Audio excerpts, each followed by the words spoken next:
سچا امانت دار تاجر مجھے کو تو یا رب بنا، سچا امانت دار تاجر مجھے کو تو یا رب بنا، تیری پسند کی ہو تجارت غفلتوں سے تو بچا۔ الحمد للہ رب العالمین والصلاة والسلام علی سید المرسلین، اما بعد فاعوذ باللہ من الشیطان الرجیم، بسم اللہ الرحمن الرحیم۔ الصلاة والسلام علیک یا رسول اللہ، الصلاة والسلام علیک یا حبیب اللہ، الصلاة والسلام علیک یا نبی اللہ وعلی آلک واصحابک یا نور اللہ۔ مدنی چینل کے ناظرین، الحمدللہ پروگرام ہے احکام تجارت حسب معمول اور حسب توقع۔ مفتی علی اصغر عطاری مدنی مدثر اللہ علی ہمارے ساتھ تشریف فرما ہے۔ ہمارے پروگرام کا فارمیٹ ہوتا ہے کہ سوالات ہوتے ہیں آپ کے اور مفتی صاحب کے جوابات ہوتے ہیں، اور آج فارمیٹ وہی ہے جو کبھی کبھی ہم چینج کرتے ہیں اور ذائقہ تبدیل کرتے ہیں۔ بجائے کالز کے ہم کچھ تاجروں کو، کچھ مختلف فیلڈز کے ماہرین کو جن کا ایکسپیرینس ہوتا ہے بزنس کا، جاب کا، ان کو اپنے منچ پر دعوت دیتے ہیں، احکام تجارت کے وہ تشریف لاتے ہیں اور بالمشافہ مفتی صاحب سے ڈائریکٹ سوالات کرتے ہیں، جوابات مفتی صاحب ارشاد فرماتے ہیں، اور ان کے سوالات کے ذریعے بہت سارے ناظرین کو بھی جوابات مل جاتے ہیں۔ آج بھی ایسے ہی کچھ سلسلہ ہوگا۔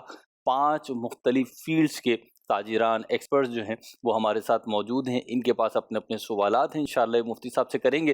سب سے پہلے میں بڑھتا ہوں چلیں تاجران کی طرف، اور ان سے پہلے تعارف لیتے ہیں اور پھر انشاءاللہ مفتی صاحب کی طرف بڑھیں گے۔ لیکن اس سے بھی پہلے درود پاک کی فضیلت جو ہمارے پروگرام کا فارمیٹ بھی ہے، اور اس کے ذریعے سے ہم برکتیں سمیٹنے کی بھی کوشش کرتے ہیں۔ حضور جان رحمت صلی اللہ تعالی علیہ وسلم کا فرمان ذیشان ہے، جو مجھ پر ایک مرتبہ درود پاک پڑھتا ہے اللہ پاک اس پر 10 رحمتیں نازل فرماتا ہے۔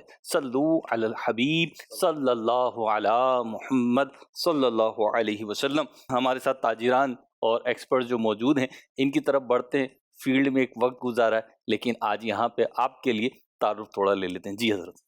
السلام علیکم ورحمۃ اللہ وبرکاتہ۔ وعلیکم السلام ورحمۃ اللہ وبرکاتہ۔ میرا نام خرم شہباز ہے اور میرا پینٹ کی فیلڈ سے تعلق ہے، پینٹ کی شاپ ہے میری، اور تقریباً 16 سال سے میں چلا رہا ہوں شاپ۔ خرم شہباز بھائی، پینٹ کا کام ہے، زندگی میں رنگ بھرتے ہیں لوگ، اور یہ در و دیوار پہ رنگ بھرتے ہیں، ایسا ہی ہے خرم بھائی؟ جی حضرت۔ السلام علیکم ورحمۃ اللہ وبرکاتہ۔ وعلیکم السلام ورحمۃ اللہ وبرکاتہ۔ میرا نام محمد یوسف جنیجو ہے، اور میرا آرٹیفیشیل جویلری کا کام ہے، اور الحمدللہ 30 سال سے میں اس فیلڈ میں منسلک ہوں۔ 30 سال سے؟ اچھا جی۔ میرا نام محمد علی سونی ہے، گولڈ کی فیلڈ سے میرا تعلق ہے، 35 ایئرس کا ایکسپیرینس ہے میرا اس فیلڈ میں۔ کیا بات ہے۔ آج کل تو آپ بہت زیادہ جو ہے نا ٹارگیٹ پر ہیں، بہت زیادہ رابطوں میں ہوں گے۔ جی۔ السلام علیکم۔ وعلیکم السلام ورحمۃ اللہ وبرکاتہ۔ میرا نام عبدالصمد ہے، اور میں ایک پرائیویٹ کمپنی کے اندر انفارمیشن ٹیکنالوجی ڈپارٹمنٹ کے اندر جاب کر رہا ہوں۔ ماشاء اللہ۔ السلام علیکم ورحمۃ اللہ۔ وعلیکم السلام ورحمۃ اللہ وبرکاتہ۔ میرا نام محسن موتی والا ہے، میں کپڑے کے کام سے ریلیٹڈ ہوں، فیشن ڈیزائننگ کا بھی میرا کام ہے، اور الحمدللہ 16 سال سے اس فیلڈ میں۔ چلیں جی، 5 افراد اپنی اپنی فیلڈز میں ایک تجربہ رکھتے ہیں اور ان کے سوالات ہیں، مفتی صاحب کی طرف بڑھیں گے، لیکن میں مفتی صاحب سے سب سے پہلے ایک انٹرو کے طور پہ چاہوں گا کہ کچھ گفتگو کریں اور ہمیں بتائیں کہ جب یہ اس طریقے کے سیشنز ہوتے ہیں، جب تاجران یہاں پہ موجود ہوتے ہیں، عمومی طور پہ تو آپ کی کالز ہوتی ہیں ناظرین کی، میں مفتی صاحب سے جاننا چاہوں گا کہ اس میں اور اس میں کیا فرق محسوس کرتے ہیں، بالخصوص اپنے اعتبار سے بھی، لیکن ہمارے اعتبار سے جو سوالات کرنے والے ہیں، چاہے اسکرین پر موجود ہوں چاہے اسکرین کے اس طرف موجود ہوں، ان کو کیا فرق پڑتا ہے؟ جی مفتی صاحب۔ دیکھیے، کوئی بھی چیز ہے وہ جب تک آپ گراؤنڈ سے اس کو نہیں دیکھتے تو آپ اس چیز کی بیسک کو نہیں سمجھ سکتے۔ گراؤنڈ جو ہے نا وہ اکائی ہوتی ہے ہر چیز کی۔ صحیح۔ میں نے کوئی یہ سمجھیں کہ 16 گھنٹے کا سیمینار یا ٹریننگ سیشن اٹینڈ کیا ہے کل اور آج میں، 8 گھنٹے کل اور 8 گھنٹے آج اٹینڈ کیا ہے، اور یہ سیمینار تھا مانیٹری پالیسی کے متعلق اسٹیٹ بینک میں، اور اسٹیٹ بینک کے جو ایکسپرٹس اور ماہرین اقتصادیات، اکنامسٹ ماہرین شماریات، ان لوگوں نے ڈفرینٹ جو ہے نا وہ چیزوں پر گفتگو کی، انہوں نے اپنی بیان کی، جہاں ہمیں اپنی بیان کرنی تھی علماء نے اپنی بیان کی. تو وہاں بھی ایک بات یہ ہو رہی تھی کہ مانیٹری مینس خلاصہ اس کا یہ ہے کہ مہنگائی کتنی ہے، ملک کہاں کھڑا ہے، مانیٹری پالیسی اس کو بیس کرتی ہے، اس کو مطلب کہ یہ اس کا گراؤنڈ ہے. تو وہاں بھی بات ہوتی ہے اکائی سے ٹھیک. کہ کہاں سپلائی چین متاثر ہے.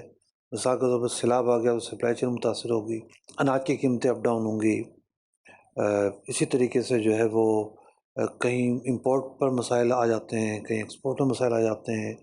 تو پورا جو پوری معاشی جو دنیا ہے یہ جڑی ہوئی ہے جو کاروباری سرکل ہے اس کے ساتھ. جی. تو کاروباری سرکل جو ہے جب بھی آپ اس پر گفتگو کریں گے تو اس کی اکائی پر تو گفتگو کرنی پڑے گی نا. ٹھیک. یعنی اس کا جو فیڈ بیک ہے وہ مارکیٹ سے ملے گا، صحیح. اکائی سے ملے گا. فیکٹری آنر بہت یعنی کہ ٹاپ بندہ کہلاتا ہے نا. ٹھیک ہے، وہاں سے اسٹارٹ ہو رہا ہے گویا. نہیں، ٹاپ بندہ کہلاتا ہے تو اس کا مال کون خریدتا ہے؟ جی. ہول سیلر کے بعد ریٹیلر. ٹھیک ہے نا. جب ریٹیلر ہی ڈسٹرب ہوگا تو فیکٹری براہ راست ڈسٹرب ہوگی. صحیح. ٹھیک ہے. اب کرونا میں کیا ہوا؟ کرونا میں یہی ہوا کہ جناب پاکستان سے جو چیزیں بن کے جاتی تھیں، کیا بن کے جاتی تھی؟ ٹی شرٹ اور یہ ٹراؤزر اور اس طرح کے جو آئٹم، جی. گارمنٹس آئٹم، یہ لوگوں نے خریدنا چھوڑ دیے. صحیح. قوت خرید کم ہو چکی تھی، سرگرمیاں ختم. اکائی متاثر ہوئی پہلے. اکائی متاثر ہوئی نا. ٹھیک ہے. ایک کنزیومر جب متاثر ہوتا ہے پورا جو معاشی سسٹم ہے وہ متاثر ہوتا ہے، وہ پورے سرکل پہ امپیکٹ پڑتا ہے اس کا. پورے سرکل پہ امپیکٹ پڑتا ہے. ٹھیک. تو یوں یہ جو طبقہ ہے یہ مارکیٹ فیڈ بیک ہے، اور ہم ان سے سیکھتے ہیں کہ مارکیٹ میں کہاں کیا خرابیاں واقع ہو رہی ہیں، کیا چیزیں واقع ہو رہی ہیں. ظاہر بات ہے ایک مارکیٹ کے کچھ مسائل وہ ہوتے ہیں جو بیسک مسائل ہوتے ہیں. یعنی کوئی بھی بندہ اس پر بات کرے، کوئی ناظم آباد میں بیٹھ کے کام کر رہا ہے یا صدر میں کر رہا ہے یا ڈیفنس میں کر رہا ہے، وہ بیسک مسائل سب کے ایک جیسے ہوں گے. ٹھیک ہے. کچھ وہ ہوں گے کہ جو افراد وائز مختلف ہو سکتے ہیں. اب رنگ کے صاحب بیٹھے ہوئے ہیں تو رنگ کے حوالے سے ہم نے کوئی 2012-13 میں 2 پروگرام کیے تھے. جی. 92 اور 93 ایپیسوڈ ہے غالباً جی. احکام تجارت کی. 12-13 ہوگا، 14 ہوگا زیادہ سے زیادہ. تو جو وہاں ہم نے بیسک پرابلمس جو ہم نے ڈسکس کی تو آج تک وہ پرابلم کھڑی ہوئی اپنے کا. تو ہمیں بھی سیکھنے کا موقع ملا، جاننے کا موقع ملا کہ اس رنگ جیسے کام کے اندر بھی سود داخل ہے. جیولری مارکیٹ والوں کے ساتھ ہم نے پروگرام کیا تھا کوئی 2009 کے آخر میں یا 10 کے شروع میں. تو جیولری مارکیٹ پر وہ خیر ہمارا پہلی ایکٹیویٹی تو نہیں تھی لیکن پروگرام پہلا تھا. لیکن اس سے پہلے جو ہے دارالفتہ اہل سنت میں کوئی 2004 یا 5 میں بہت سارے جیولرز آئے تھے اور اپنے مسائل ڈسکس کیے تھے. تو اس دوران بھی ایک ان کے ساتھ گفتگو کا سلسلہ رہا. دیکھیے جو گیپ ہے نا، گیپ کیا ہے کہ کوئی بھی مسلمان جو ہے وہ دینی تعلیمات سے بری نہیں ہے. ہر ایک محتاج ہے، وہ پروفیشنل ہو، وہ تاجر ہو، کسی طبقے کا تاجر ہو، وہ کسی شعبہ زندگی سے تعلق رکھتا ہو، اسے بنیادی جو دینی تعلیمات ہیں اس پر عمل کرنا ہی کرنا ہے. تو ہمارا یہ پلیٹ فارم تاجر برادری کے لیے یوں پلیٹ فارم ہے کہ آج کراچی کا کسی ایک علاقے کا تاجر اگر ہمارے ساتھ بیٹھا ہوا ہے تو یہ مسئلے صرف اس کے مسئلے نہیں ہیں، یہ مسئلے ہر اس شخص کے ہیں جو صرف پاکستان میں، دنیا میں کہیں بھی بیٹھ کر کام کر رہا ہے. اس کو بھی ان چیلنجز کا سامنا ہے، اس کو بھی پرابلمس کا سامنا ہے. تو ان کے ذریعے وہ بھی سیکھ رہا ہوتا ہے. اور چونکہ جو ٹی وی ہے اور چینل ہے اس کا سب سے بڑا فائدہ یہی ہے کہ مؤثر ابلاغ ہوتا ہے اس میں. ہم اسٹوڈیو میں بیٹھ کر جو بات کر رہے ہیں، ہم تو 6 افراد بیٹھے ہوئے ہیں، لیکن جب یہ پروگرام چلے گا تو بہت سارے لوگ کہاں کہاں سنا جائے گا، پھر ریپیٹ، پھر کلپ جاری ہونا. جی. تو یوں جو بنیاد ہے وہ ہے دین کی تعلیمات اور آگاہی اور رہنمائی. ٹھیک. تو رہنمائی کے لیے ڈیفرنٹ جو ایریاز ہیں وہ ان حضرات کے ساتھ بیٹھ کر ہمیں بھی سیکھنے کا موقع ملتا ہے اور انہیں بھی ان شعبوں کے متعلق جاننے کا موقع ملتا ہے. اللہ پاک قبول فرمائے. چلے جی، مفتی صاحب نے تھوڑا سا موٹیویٹ کر دیا سوال کرنے والوں کو کہ ان سے بھی سیکھنے کا موقع ملتا ہے. بہرحال یہ مفتی صاحب کے اپنے جملے ہیں. ہم بڑھتے ہیں سوالات کی طرف، اور پہلا سوال شامل سلسلہ کرتے ہیں تاکہ کوئی سوال بھی ہو پھر جواب کے ذریعے ہم سیکھ بھی سکیں. جی. ہمارے کپڑے کے کام میں ادھار بہت زیادہ ہے، حد سے زیادہ کہہ لیں، اور ایک ادھار دینے کی بھی ایک نوعیت ہوتی ہے، کنڈیشنز ہوتی ہیں. پر ہم جن لوگوں سے کام کرتے ہیں ایک اعتماد کی بنیاد پہ ساری چیزیں، بٹ وہ اعتماد بحال ہونے کے بعد جب آہستہ آہستہ ادھار کی نوعیت جب بڑھتی ہے تو سامنے والے کی نیت کچھ ڈگمگا سی جاتی ہے. پھر اس کے بعد اس کی کچھ الگ نوعیت کی باتیں کہ ہمارے حالات، ہماری کرنسی، کیونکہ ہمارا اوورسیز بھی مال جا رہا ہوتا ہے، ٹھیک. تو ہوتا یہ ہے کہ ان کی کرنسی کی کوئی ڈی ویلیویشن یا کوئی حالات کے پیش نظر کوئی نہ کوئی چیز، ایشوز، کوئی بھی فیکٹر ہو، لیکن اگرچہ ان کے ساتھ کوئی معاملات ہیں، ہم نے آج سے ان کو، اگرچہ ہمارا ادھار اتنا بڑا ہے کہ مطلب 1-2 مہینے نہیں، 8-9 مہینے پرانی چیز اگرچہ ہم دے رہے ہیں، اور اس کے اوپر جب ان کی پیمنٹ کی بات آئے تو اس ٹائم پہ آ کے اگرچہ وہ ہم سے یہ تقاضا کریں کہ بھائی ہمارے اس وقت کنڈیشن جب ہم نے آپ سے مال لیا اس وقت نوعیت اور تھی، آج ہماری کرنسی کی ویلیو کچھ اور ہے، تو ہمیں آپ لہٰذا جتنا آپ کے ساتھ ہم نے کام کیا ہے اس کے اوپر ہمیں آپ جو بھی مطلب ریٹ کا کنسیشن کہہ لیں یا کوئی ایس وائی زی. تو اس طریقے کی نوعیت کے بعد اگرچہ ہم پہلے تو نہ ماننے والی بات ہے، کیونکہ ایک چھوٹا موٹا کاروبار ہو نا سمجھ آتی ہے، بڑی کوانٹٹی مطلب لاکھوں نہیں کروڑوں میں بات ہو، پھر اس پہ اگرچہ آپ سے وہ چلیں ان کی سنن بھی لی جائے ایک جگہ پہ جا کے کہ بھائی چلیں آپ کی کیا چاہت ہے، اس پہ اگرچہ ان کی بارگیننگ ریشو اگر کروڑوں میں ہی ہو تو ایسی صورت میں کیا کیا جائے. یعنی جب آپ نے مال دیا تھا اس وقت ریٹ فکس ہو گئے تھے، لیکن جب آپ وہ لائبلٹیز لینا چاہ رہے ہیں، ریسیو کرنا چاہ رہے ہیں، ان کے ساتھ نفع میں ہیں تو ہمیں وہ اپنے ساتھ نقصان میں بھی شامل کرنا چاہ رہے ہیں، تو تھوڑا سا ذہن ان کا بھی پریپیئر ہو کہ ہم ان کے ساتھ جب نفع میں نہیں ہیں تو وہ ہمیں اپنے نقصان کے اندر کیوں انوالو کر رہے ہیں. اور ٹائم ڈیوریشن کا بھی بہت بڑا فرق ہے اس میں. ٹھیک. جی مجھ سے اصل میں دیکھیں 2 طرح کے لوگ ہوتے ہیں. ایک تو وہ لوگ ہوتے ہیں کہ جو نارمل جو کاروباری سرکل ہے ادھار کا وہ لے کر چل رہے ہوتے ہیں. بھئی 1-8 مہینے کا ادھار ہے، آدھا کر دیا، پھر اور مال لے لیا، آدھا کر دیا اور مال لے لیا. بعض لوگ وہ ہوتے ہیں یا تو وہ حادثاتی طور پر گر جاتے ہیں، یا پھر یہ ہوتا ہے کہ وہ ان کا طرز عمل یہی ہوتا ہے کہ ٹائم لمبا کھینچتے ہیں. پہلے نہیں بتاتے آپ کو کہ ہم لمبا ٹائم کیوں کھینچ رہے ہیں، پہلے ٹائم لمبا کریں گے، پھر وہ آپ پہ کلیم ڈالنا شروع کر دیں گے، آپ کا تو مال صحیح نہیں آیا تھا، آپ کے تو مال میں یہ پرابلم تھی. تو پھر وہ جو جذبات ہیں نا اس ٹائم لمبا کرنے سے وہ ٹھنڈا کرنے کی کوشش کرتے ہیں تاکہ اس کا تقاضا ٹھنڈا ہو جائے. حالانکہ جتنا لمبا ٹائم ہوتا جاتا ہے اسی اعتبار سے ایک کاروبار آدمی کو لاس اس کا بڑھتا جاتا ہے. یعنی اگر وہ رقم جو ہے وہ فوری اس کے پاس واپس آ جائے تو جو کاروباری سرکل ہے وہ یہ گھمائے گا، اس کے گھمانے سے جو ہے وہ نفع کا سلسلہ شروع ہو جائے گا اور رقم تو اسٹک ہو گئی، جا کر اسٹک ہی نہیں ہوئی بلکہ تو خطرے پہ پیش ہو گئی ہے کہ بھئی پتہ نہیں پورے آئیں گے بھی اب نہیں آئیں گے.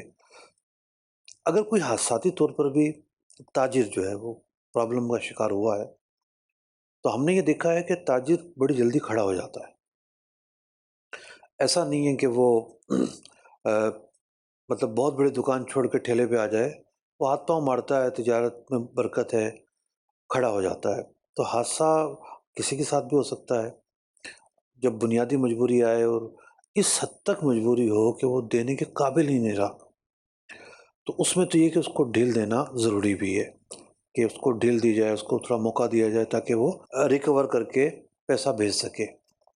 دوسری صورتحال یہ ہے کہ آپ سمجھتے ہیں کہ جناب اس کے تو نہ اس کا کاروبار بند ہو رہا ہے، نہ اس کے اخراجات بند ہو رہے ہیں، نہ اس کا جو رہن سہن ہے، جو لائف سٹائل ہے وہ چینج ہو رہا ہے، کہیں سے بھی جو ہے نا وہ بندش تو آئی نہیں ہے، رکاوٹ تو ہے ہی نہیں، صرف رکاوٹ اس بات کی ہے کہ پیمنٹ دینے کے لیے تیار نہیں ہے.